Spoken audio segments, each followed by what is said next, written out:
ఎడతెరిపి లేని వర్షాలతో తిరుమల కొండ తడిసి ముద్దైంది. నిన్నటి నుంచి కురుస్తున్న వర్షాలకు భక్తులు తీవ్ర ఇబ్బందులు పడుతున్నారు. రెండో ఘాట్ రోడ్లో హారిణి దగ్గర కొండ చర్యలు విరిగి పడుతున్నాయి. సమాచారం అందుకున్న సిబ్బంది వెంటనే రాళ్లను తొలగించడంతో రాకపోకలకు అంతరాయం కలగలేదు. ఇటు నడకదారిలోనూ బండరాళ్లు విరిగి పడుతుండటంతో భక్తులు భయంతో వణికిపోతున్నారు. శ్రీవారి మెట్టుదారిలో 17వ మెట్టు దగ్గర బండరాళ్లు విరిగిపడ్డాయి. భారీ వర్షాలు కురుస్తూ ఉండడంతో అప్రమత్తమైన అధికారులు ఎక్కడికక్కడ సిబ్బందిని మోహరించి కొండ చర్యలను తొలగిస్తున్నారు.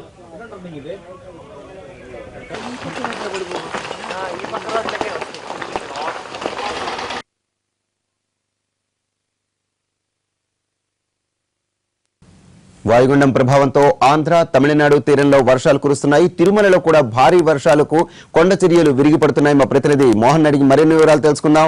మోహన్, చెప్పండి, తిరుమలలో కొండ చర్యలు విరిగిపడుతున్నాయని తెలుస్తోంది. ఎక్కడెక్కడ ప్రస్తుతానికి ఇబ్బందికర పరిస్థితులు కనిపిస్తున్నాయి? వరప్రసాద్, నిన్నటి నుంచి కూడా బంగాళాఖాతంలో ఏర్పడిన అల్పపీడనం కారణంగా తిరుమలలో ఎడతెరిపి లేకుండా వర్షం కురుస్తుంది. నిన్న ఉదయం నుంచి కూడా కురుస్తున్నటువంటి వర్షం నిన్న సాయంత్రం నుంచి భారీ వర్షంగా మారడంతో ఘాట్ రోడ్లతో పాటు తిరుమల, అదేవిధంగా నడకదారిలోని పలు ప్రాంతాలలో కొండ చర్యలు విరిగిపడుతున్నాయి.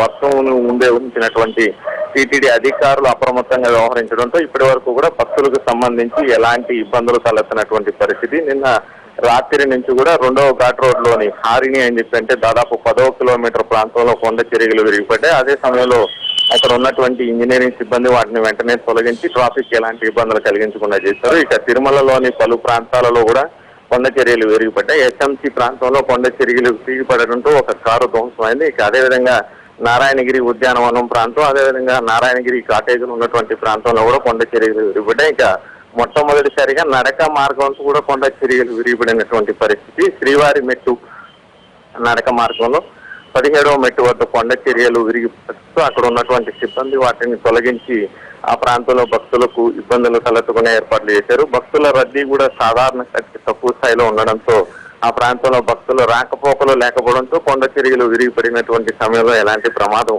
చోటు చేసుకోలేదని చెప్పవచ్చు. ఇక ఘాట్ రోడ్ లో కూడా ఇప్పటికే ఇంజనీరింగ్ అధికారులు ప్రొక్లైనర్లను ఏర్పాటు చేయడం జరిగింది. ఇప్పటికే ఐఐటి సంబంధించినటువంటి నిపుణులు ఘాట్ రోడ్ లో పరిశీలించి కొండ చర్యలు విరిగిపడేటటువంటి ప్రాంతాలను ముందుగానే గుర్తించి టీటీడీ అధికారులను అప్రమత్తం చేయడంతో ఆ ప్రాంతంలో విజిలెన్స్ పెట్రోలింగ్ కూడా ఏర్పాటు చేశారు. అక్కడ కొండ చర్యలు విడిపడేటటువంటి ప్రాంతంలో అక్కడ ఉన్నటువంటి సిబ్బంది అప్రమత్తంగా వ్యవహరిస్తూ భక్తులకు సంబంధించినటువంటి వాహనాలను కొండ చర్యలు విరిగిపడే వైపు కాకుండా రోడ్డుకి ఇటువైపుగా వెళ్లేందుకు కూడా సూచనలు చేస్తున్నటువంటి ఏర్పాట్లు టీటీడీ చేయడంతో ప్రస్తుతం వరకు కూడా భక్తుల రాకపోకలు ఘాట్ రోడ్లు సాఫీగానే సాగుతున్నాయి. వరప్రసాద్.